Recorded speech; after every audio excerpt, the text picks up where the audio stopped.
Hello student, आज हमारी हिंदी साहित्य की क्लास नंबर 17 है। 16 क्लासें हमारी पहले हो चुकी हैं। अगर आपने नहीं देखा है तो प्लेलिस्ट में जाकर देख सकते हैं।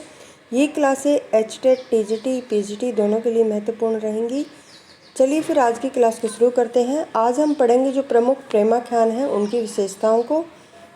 डॉक्टर नगेंद्र ने अपने साहित्य इतिहास में 18 प्रेमाख्यान कवियों का विवरण प्रस्तुत किया है। कितने कवियों का? 18 का। और रामचंद्र शुक्ल ने 7 कवियों द्वारा रचित 8 प्रेम काव्य का वर्णन किया है। 7 तो कवि हैं और 8 क्या है? प्रेम काव्य हैं। हंसावली, अब इनको डिटेल में पढ़ते हैं। देखिए, हंसावली है, इसके रचयिता असैयद हैं। समय इसका 1370 ईस्वी है। लेखक ने अपनी रचना का स्रोत विक्रम बेताल की कथा को माना है। कथा नायिका हंसावली पूर्व जन्म के किसी घटना के कारण पुरुष द्रोहिणी हो जाती है और वह प्रत्येक 15 दिन में 5 पुरुषों की हत्या कर देती है। राजकुमार उस पाषाण हृदय राजकुमारी का हृदय परिवर्तन करके उससे विवाह कर लेते हैं। आधुनिक मनोविज्ञान के समान इस ग्रंथ में ग्रंथि मोक्ष का वर्णन हुआ है। किसका? ग्रंथि मोक्ष का। गुजरात के विद्वानों ने इसकी भाषा पुरानी गुजराती मानी है और इसकी भाषा राजस्थानी है। अतः इसकी भाषा क्या है? राजस्थानी है। चंदायन दूसरा हमारा ग्रंथ है। चंदायन, रचयिता इसके मुल्ला दाऊद है। समय 1379 ईस्वी है। यह अवधी आ गया। अवधी भाषा की जो है प्रथम रचना मानी जाती है। माता प्रसाद गुप्त ने चंदायन को लोर कथा माना है। नायक लोरिक और नायिका चंदा का स्वच्छंद प्रेम वर्णित है। कथा नायक लोरिक पूर्व विवाहित था जिसकी पत्नी का नाम मैना था। इस प्रेमाख्यान में गारुड़ी का उल्लेख मिलता है। नायिका चंदा को सांप डस लेता है जिसका उपचार क्या है? गारुड़ी द्वारा किया जाता है। इसमें 5 चौपाइयों के बाद एक दोहे का प्रयोग है। अधिकतर प्रेमाख्यानकारों ने यही क्रम रखा है, कम नहीं क्रम आएगा। आगे है लखन सेन पद्मावती कथा, रचयिता दामोदर कवि है। राजस्थानी भाषा में लिखित इस रचना के बीच बीच में क्या है? संस्कृत की युक्तियाँ भी हैं।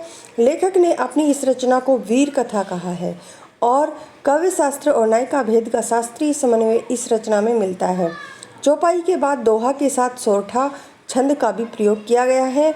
उक्त तीनों ग्रंथों का विवरण शुक्ल आएगा ने अपने साहित्य इतिहास में नहीं दिया।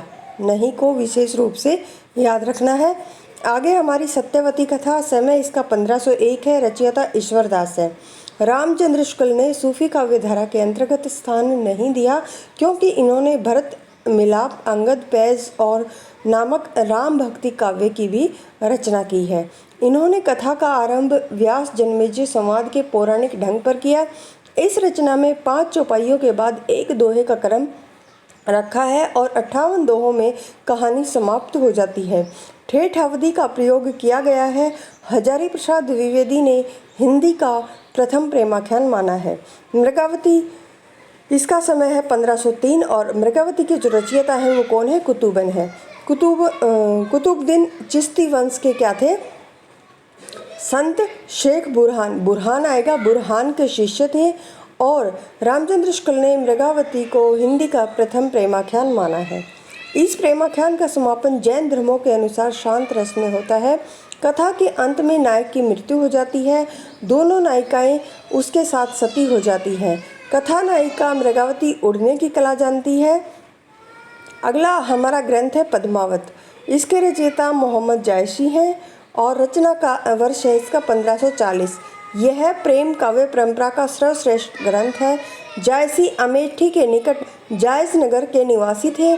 काले कुरूप थे। इन्हें देखकर एक बार शेरशाह सूरी हंस पड़े थे तो उन्होंने कहा था, मोहे हंसे की कोह रही, यानी तुम मुझ पर हंस रहे हो या मुझ पर बनाने वाले पर हंस रहे हो। इसका मतलब ये है।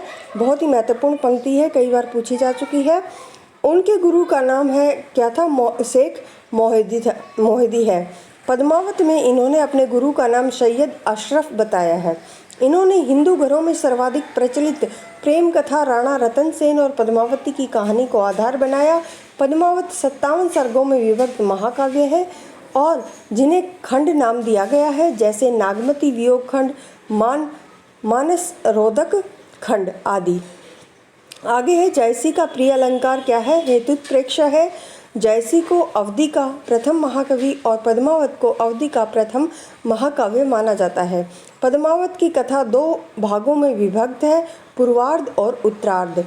पद्मावत का पूर्वार्ध काल्पनिक है, जिसमें हीरामन तोते का चित्तौड़ आना, रतन सेन के सामने पद्मावती का रूप वर्णन करना और रतन सेन का चित्तौड़ त्याग कर सिंहल देवी पर जाना और पद्मावती से विवाह करके चित्तौड़ वापस लौटना वर्णित है।